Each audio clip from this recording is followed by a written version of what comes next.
네, 안녕하세요.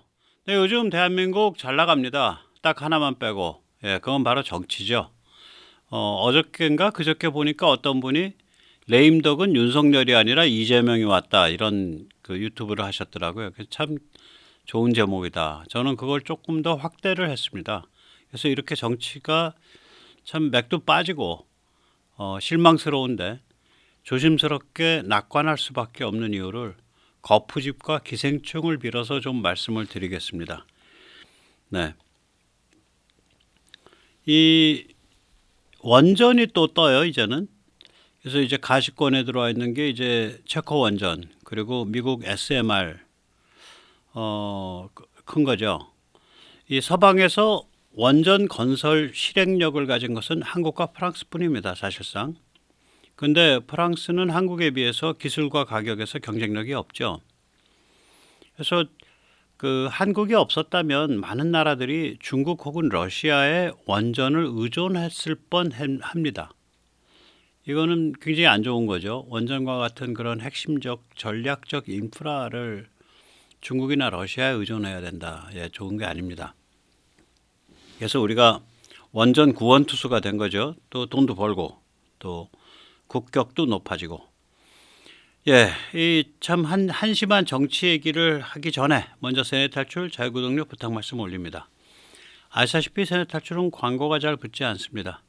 붙더라도 천천히 붙는 경향이 있습니다. 도와주시면 보다 좋은 컨텐츠로 찾아뵙는데 커다란 도움이 되겠습니다. 감사합니다. 제가 조금 전에 서방에서 원전 건설 능력이 있는 나라는 한국과 프랑스뿐이다. 그래서 제가 전에도 잠깐씩 말씀드리지만 대한민국이 과연 서방이냐? 예. 경향 TV에 이 최 박사라는 분이 한 그 프로그램의 제목을 보면 서방의 눈이 아닌 현실로 본 러시아, 이란, 이스라엘 이렇게 돼 있단 말이죠. 그러니까 한국은 서방의 눈을 가질 필요가 없다라는 그런, 혹은 가지지 않아도 된다. 서방의 눈을 벗어날 수 있다. 뭐 이런 정도 얘기인데 대한민국이 서방이에요. 서방이 서방의 눈을 버릴 수 있나? 그럼 이미 서방이 아니지. 자기 아이덴티티를 부정하는 건데.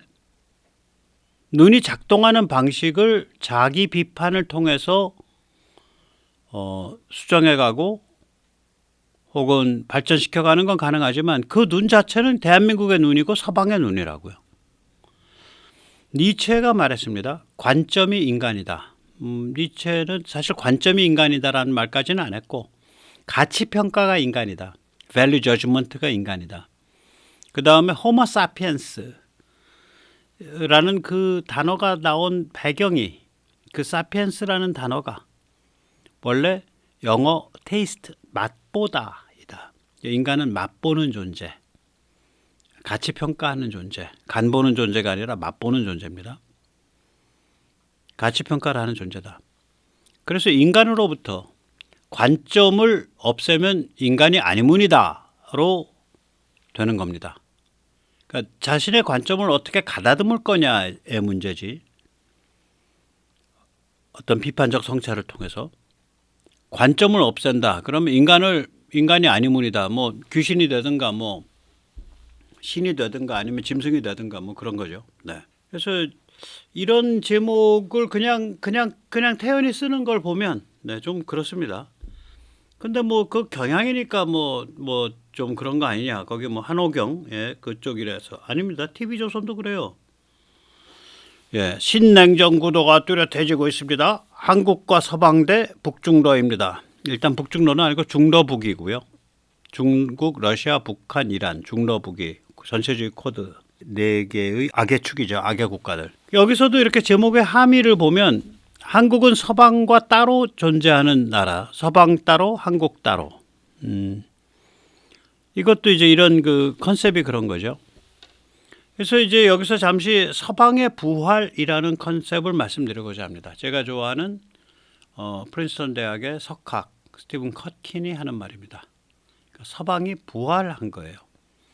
돌이켜보면 1990년을 전후로 소련 동구 공산권이 붕괴한 이후 서방에서 정신실종 상황이 벌어졌습니다.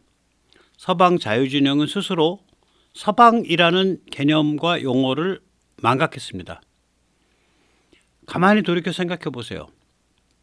우크라 전쟁 이전에 서방이란 단어 그렇게 쉽게 안 썼습니다.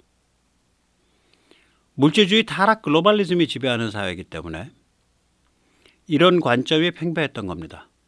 세계는 시장에 의해 하나가 됐다.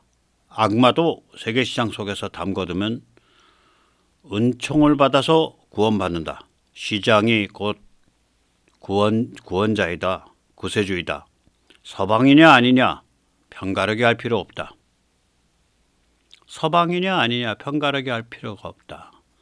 냉전식 편가르기입니다. 냉전을 벗어나야 됩니다. 뭐 어디서 많이 듣던 얘기죠. 아마 민주당 쪽에서 굉장히 내놓고 이런 얘기를 많이 하고 또 국힘이 거기에 많이 오염돼서 뭐 5.18 같은 거에 대해서 좀 이빠른 소리하고 뭐에 대해서 이빠른 소리하면 국회의원 출마 자격을 뺏어버리는 뭐 이런 정신머리가 나간 거죠. 이 서방이란 단어가 근데 다시 살아났단 말이에요. 이 컨셉이. 살아나게 된 배경은 뭐냐면 중국 공산당이 어이상실 연속 도발을 했죠. 그러니까 남중국해 도발, 홍콩의 본토와 대만 도발, 메콩강 도발, 그 다음에 무엇보다도 북한을 내세워서 핵과 미사일 도발, 이렇게 연속 도발을 한단 말이에요. 또 이란 끼고 돌고 베네수엘라 끼고 돌고 또 드디어는 우크라 전쟁 이후에는 러시아랑 짬짬이를 먹고 이게 결국 세계 질서를 빠개버리겠다는 소리죠. 예. 또 러시아는 이제 전쟁 침공 파티를 벌였잖아요. 우크라 전쟁을. 이런 상황이 벌어지니까 이제 세계가 진영이 나뉘게 된 거죠. 그래서 서방이 부활을 했죠. 그래서 서방이란 단어가 많이 쓰입니다. 그래서 우리가 뭐 마인드가 비슷한 나라들, 그러니까 like-minded countries, 뭐 이런 용어들을 이제 한국도 쓰고 미국도 쓰고 일본도 쓰고 다 이제 그 서방의 공용 표현이에요. 그다음 value sharing partners, 그러니까 가치를 공유하는 파트너들, 이것도 많이 써요. 그 다음에 우리들의 생활 양식을 지키기 위해서 이 전체주의에 맞서야 된다. way of life. 이런 얘기도 많이 씁니다, 요새. 그러니까 이게 다 서방을 새롭게 규정하는 거거든요. 그래서 서방은 스티븐 커킨이 정확히 표현하지만 지리적 개념이 아닙니다. 그러니까 서쪽에 있는 나라들이라는 개념이 아니고 이미 이것은 제도적 개념입니다. 한국, 일본, 대만 다 서방에 들어갑니다. 싱가포르 다 서방에 들어가요. 오스트레일리아, 뭐 뉴질랜드는 당연히 그렇고 거기야 뭐 유럽에서 기원했다. 그래서 뭐 서방으로 쳐주더라도 서방입니다. 그러니까 그 지리적 개념이 아니라 이게 제도적 개념이다라는 얘기들이 이제 학자들, 세계적 석학의 입에서 저절로 나오는 상황이에요. 그리고 그때 꼽는 대표적인 나라가 한국, 일본, 대만이에요. 서방에 부활한 겁니다.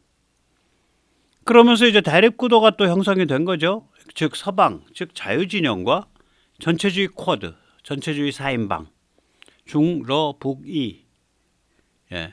원래는 이란을 더 앞세워서 중러 이북 그래야 되는데 위험도가 북한이 높기 때문에 중러 북이 국력과 상관없이 위험도가 워낙 높아서 그런 순서로 부르는 게 맞겠죠. 이렇게 서방이 부활하면서 이게 대립 진영이 짜인 건데 아까 말씀드린 그 전체주의 쿼드 중러 북이 4개의 악의 국가들, 이의 두목은 중국이죠. 그래서 서방과 전체주의 진영 대립의 최전선은 두목과 결국 대립하는 거니까 제일도련이 되는 거예요. 제일도련은 백모가 이건 주장하는 겁니다. 백령도에서 출발합니다. 그래서 말라카까지 갑니다. 저기 그림에 저 붉은 선이 제일도련인데 저 베트남 해안 따라서 간 거는 제가 그냥 멋으로 한 거고요. 베트남 말라카 해협, 말레이 반도 끄트머리까지 정도 보시면 되겠습니다. 그 제일도련이 결국 중국과의 대척점인데 중국이 전체주의 쿼드의 두목국가이고 이 제일도련이 결국은 북부 트라이앵글과 남부 트라이앵글이 핵심이에요. 북부 트라이앵글은 한국, 미국, 일본이고요. 남부 트라이앵글은 미국, 필리핀, 일본입니다. 일본이 이제 기시다 총리가 계속해서 미국은 외롭지 않습니다. 도모다치 그러니까 아주 친한 친구 일본이 있습니다. 미국 혼자서 다 하려고 할 필요 없습니다. 우리도 함께 하겠습니다. 우리 역할을 하겠습니다. 뭐 이런 얘기를 하잖아요. 계속. 그게 이 얘기죠. 남중국해에서 한팔 거들겠다. 남부 트라이앵글에서 또 북부 트라이앵글에서 자기들이 해야 될 역할이 있다면 하겠다. 자기들이 해야 될 역할을 하겠다. 뭐 이런 얘기고요. 대만은 남부 트라이앵글에 정식 거론도 안 되고 북부 트라이앵글에서도 거론이 안 되지만 멤버로서는 실제로는 남부와 북부가 겹치는 정션입니다. 교차점이고요. 대만은 저거는 중국이 침공을 하면 당연히 세계대전급 사건으로 번집니다. 네, 그렇게 됩니다. 그래서 이건 뭐 우리가 이렇게 정확하게 그냥 봐야 되는 거예요. 그래서 대만 요번에 위협한다고 중국이 하다가 대만하고 미국하고 일본이 아주 빡세게 나가니까 거의 중간에 아마 훈련을 걷어들이다시피 하고 중단하다시피 황급히 종결시켰다는 지금 얘기가 있습니다. 근데 제가 한 군데에서 그걸 봤는데 다른 데서 확인이 안 돼서 자신 있게 그걸 지금 자료를 만들지는 않았습니다. 자, 이런 상황에 상황 자체는 이런 상황에서 우리가 이제 잘 나가는 거죠. 그래서 이제 원전에서도 이제 서방 유일의 원전 해결사가 사실상 된 거고요. 사실상 유일이에요. 프랑스가 워낙에 객이니까. 그 다음에 뭐 방사는 더 말할 것도 없죠. 무기는 세계 2위 무기 수출국입니다. 스웨덴 연구소 시프리의 자료에 의하면 2022년, 2023년 세계 무기 거래에서 주문 기준 한국이 2위고 3위 프랑스의 2배 반입니다. 이 자료에 빨간 박스가 나타내 줍니다. 이 자료는 시프리 자료입니다. 그래서 이게 보통일 아니죠. 이런 일들이 사실은. 그래서 우리가 이제 무기가 풀세트라는 걸 또 주목을 해야겠죠. 그래서 미사일 방어, 천공 LSAM 그리고 이 파란색들은 나중에 이제 완성될 거죠. 한국형 이지스. 그러니까 미사일 방어 시스템을 전함에 옮겨놓은 거. 그 다음에 육군이 이제 탱크, 자주포, 다연장, 기타 무기 다 잘 팔리죠. 또 해군은 전함과 잠수함. 공군은 지금은 FA-50인데 앞으로 한 5, 6년 사이에 결국은 KF-21과 공중발사 미사일까지 다 같이 가잖아요. 그러면 이거 풀세트거든요.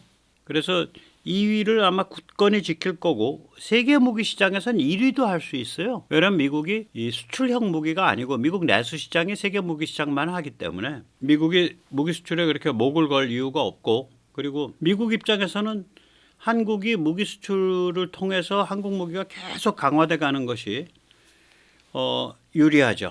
이미 중국과 대립 관계에 들어섰으니까 자기들이 직접적 책임을 안 지면서도 중국을 견제하는 무시무시한 비수가 바로 베이징의 코앞, 베이징에서 불과 직선거리 서울까지 1000km 안에서 이게 이렇게 성장해 나가는 것이 미국의 전체 구도에서 절대로 불리한 일이 아니죠. 그래서 이게 결국은 아주 기막힌 전략적 포지셔닝이 된 겁니다. 원전과 무기 이게 두 개가 이제 그걸 상징하는 건데 뿐만이 아니죠. 반도체라든지 이제 배터리라든지 이제 조선이라든지 자동차라든지 이런 첨단 기술에서 지금 한국이 아주 핵심적인 위치를 계속해서 지금 강화시켜 가고 있잖아요. 이러니 참 그야말로 참 속된 말로 화딱지가 나는 거지. 정치가 근데 이게 뭔 꼴이냐 이게. 거기다가 왜 정신 문화가 이렇게 하루 이렇게 참 이 수준밖에 안 되냐.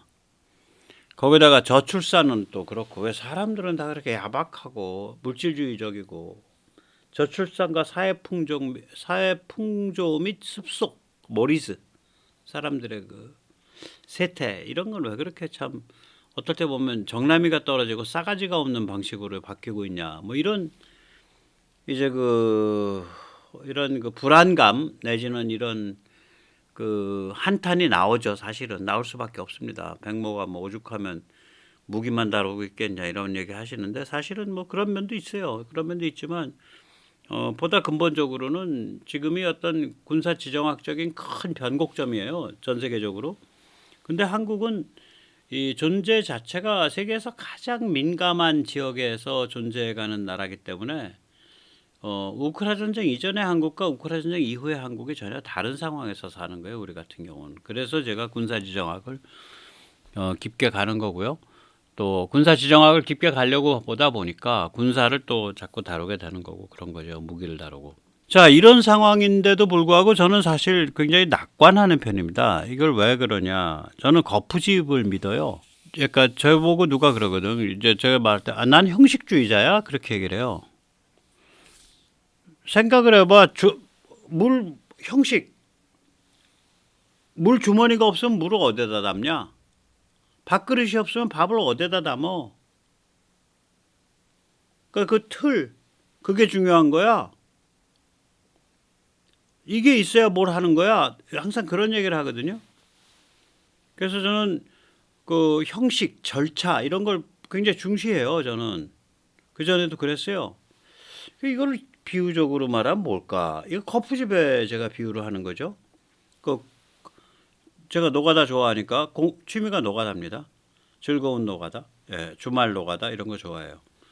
이 거푸집을 짜고 거기다가 이제 그 노가다용으로 콘크리트, 공구리 비벼서 넣으면 제가 거푸집 잘 짜요.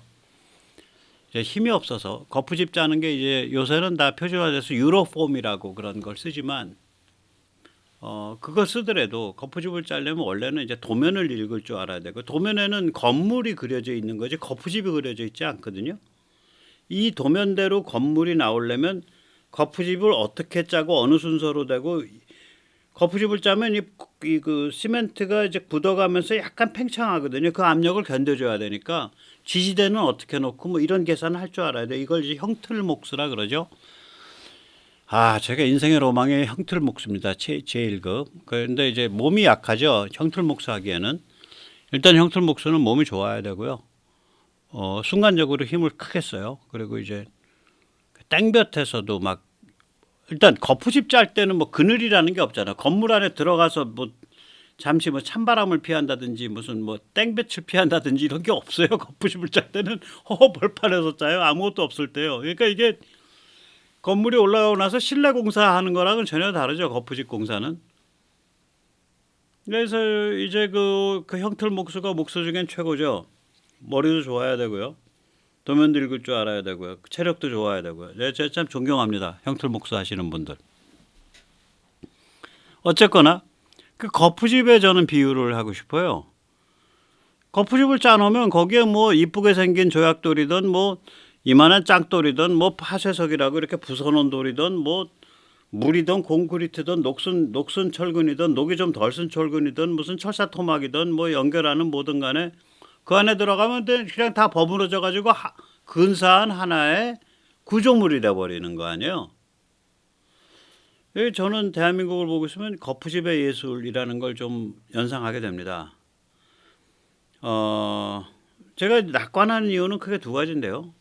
하나는 첫째 이제 북한 자유화의 기회가 올 거다. 이게 굉장히 위험한 일이죠. 게임은.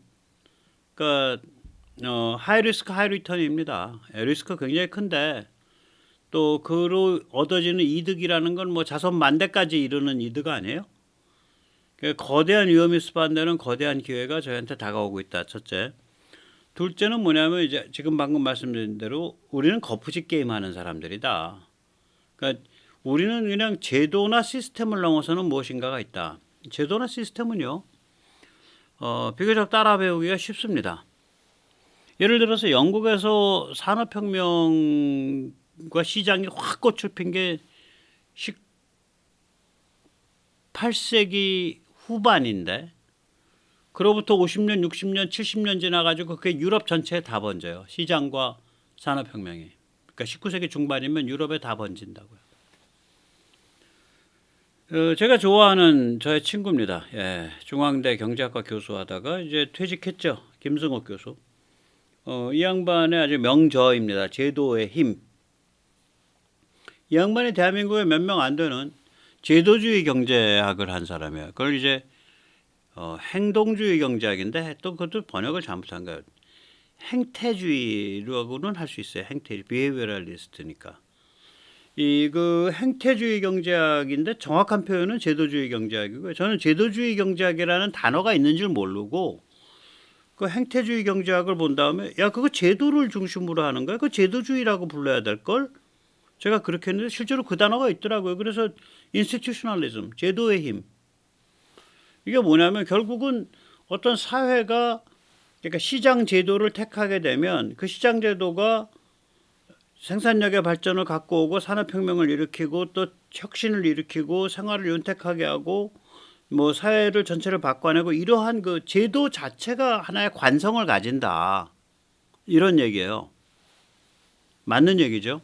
근데 저는 한국에는 지금 작용하고 있는 힘이 이 제도의 힘, 시스템의 힘을 넘어선 힘이 작용하고 있다고 봅니다. 실제로는. 뭐 가장 근본적으로는 한 4가지의 기둥이 대한민국을 규정하는 거푸집을 만들었다고 보는데, 그러니까 저는 거푸집은 제도나 시스템과는 좀 다른 거예요. 제가 말씀드린 거푸집은.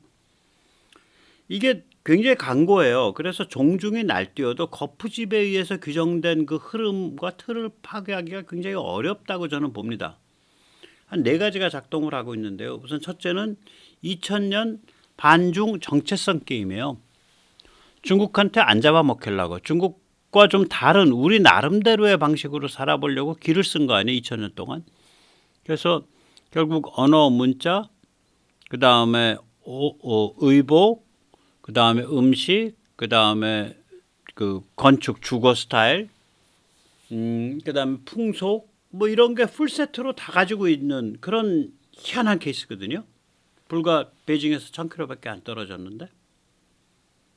그러니까 이게 정체성 게임이 아주 어마무시하죠. 제가 언젠가 말씀드렸지만 나란 말싸미 뒹구게 달라라는 그 훈민정음 해제 첫 마디가 의미심장해요. 중국과 우리는 다르다라는 얘기고. 두 번째로 뭐냐면은 그 말 자체는 거짓말이죠. 왜 그러냐면 중국인도 말싸움과 글이 달라. 그러니까 고전 한문은 중국어와 아무 상관이 없어요. 그래서 극단적으로 말하면 한문의 문맹률을 따지면 중국이 한국보다 더 높았을 수도 있어요. 그러니까 근데 그 말을 보다 보면 중국은 말과 문자가 통할 테니까 중국은 훨씬 더 문자로 표현하기가 쉽고 그 문자로 표현하고 읽을 수 있는 그러니까 문맹을 면한 사람들, 문자 해독을 하는 사람들의 비중이 높겠거니라는 그런 식의 사고방식을 깔고 있잖아요. 나란 말씀이 둥글게 달라 어린 백성이 니르고자 할 빼이셔도. 그럼 중국은 나란 말씀이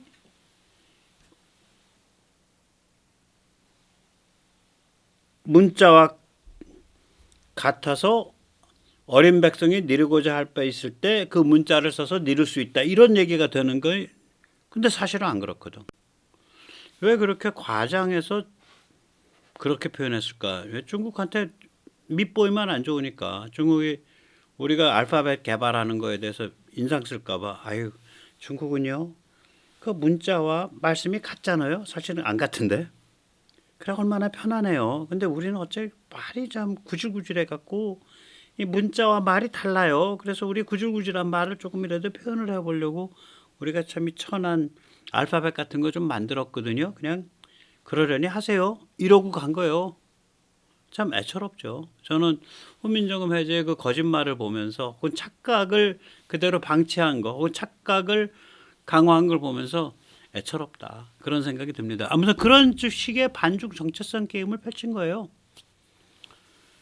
그 다음에 우남 이승만 대통령, 제가 참 사무치게 존경하는 이 양반은 이제 자유공화국을 건국한 분이고 6.25 남침 격퇴를 지도한 분이고 그 다음에 아이젠하워 대통령을 뭐 협박하고 오르고 뭐 회유하고 뭐 이래가지고 한미동맹으로 끌고 들어간 거죠. 전 세계에서 가장 비참한 나라가 전 세계에서 족탈부급 1위 국가와 대등한 그런 군사동맹을 맺은 건데 보면은 그런 구절이 있죠. 뭐냐면 너희가 그 태평양 쪽에서 공격받으면 우리 가서 싸울게.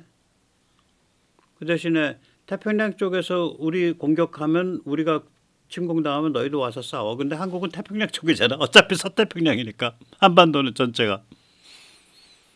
그러니까 문장 자체는 굉장히 양국 각각이 다 태평양 쪽에서 공격받으면 서로 상대방을 위해서 싸운다로 돼 있어요. 문장은. 대등해. 근데 가만히 생각을 해보세요. 미국은 태평양과 대서양을 겸해 있는 나라고 우리는 태평양에만 있으니까 결론은 뭐냐. 미국한테는 절반의 동맹이고 우리한테는 풀 동맹이 되는 거죠. 아무튼 희한한 그런 동맹을 맺었어요. 이 양반이. 그럼 박정희는 뭐 너무 잘 아시니까 경제 발전을 주도를 했죠. 그리고 경제 발전 모델을 실제로 만들어서 증명한 사람이에요. 박정희 이전, 박정희 세대, 뭐 그때 박정희 혼자서 했다고 말하긴 그렇고 선배 세대가 그 헝그리 정신과 그 높은 교육열과 기타 등등으로 아주 중무장돼 있었고 박정희 대통령이 그 내장된 에너지를 알고 그 물꼬를 튼 사람이죠. 아무튼 그 양반 주도한 건데 그 이전엔 이런 경제 발전 모델이 없었으니까.